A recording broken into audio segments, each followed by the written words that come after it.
Bismillahirrahmanirrahim.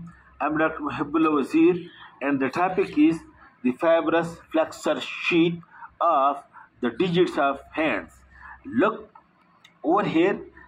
Fibrous flexor sheath is a fibroosseous tunnel in which on one side this tunnel is bounded by the palmar surface of the digits or phalanges of the fingers, 3 in each phalanx and 2 in the thumb, and on another side it is bounded by a fibrous tissue tent-like which is attached laterally to the edges of the phalanges, like this over here, to the edges of the phalanges, while distally it is being attached to the base of the proximal phalanx. It means the distal phalanx is not being included in this fibrous flexor sheath.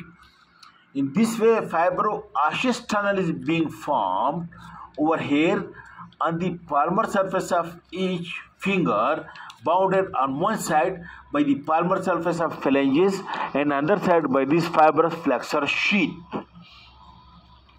And proximally over here, this fibrous flexor sheath is being attached.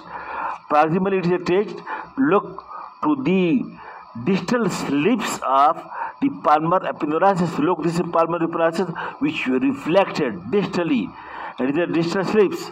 So over here, this fibrous flexor sheath is attached to the distal slips of the palmar aponeurosis, and then it is also attached to the deep transverse ligament, and then at the interphalangeal joints it is also attached to the ligaments of the interphalangeal joints,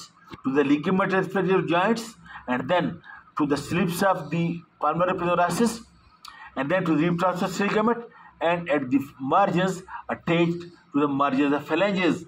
In this way, the fibroosseous tunnel is formed, and this fibroosseous tunnel contains the contents of it. Look over here, the tendons of flexor digitorum superficialis and profundus enclosed in synovial sheath, while in the thumb the tendon of flexor pollicis longus enclosed in its own synovial sheath, while at the periphery over here you can see these digital vessels and nerves. Then the fibrous flexor sheath is being strengthened by circular or transverse fibers being added to it at different places. You can see, make it close please.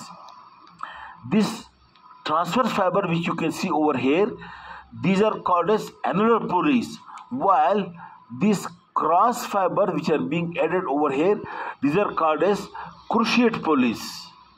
And the annular pulleys are 5 in number, A1, A2, A3, and 4, and A5, and A1 is present at the metacarpophalangeal joint anterior side.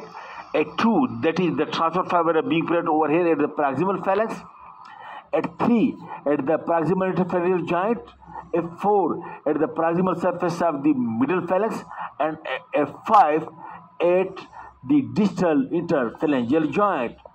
While the cruciate or cross pulleys, the cross C1 is present between A1 and A2, and the C2 is present between A2 and A3. The C1 is present between A2 and A3, and C2 is present between A3 and A4, and C3 is present between A4 and A5. While at the thumb there are again 3 pulleys. One is over here A1, and then is oblique pulley, and then again over here there is the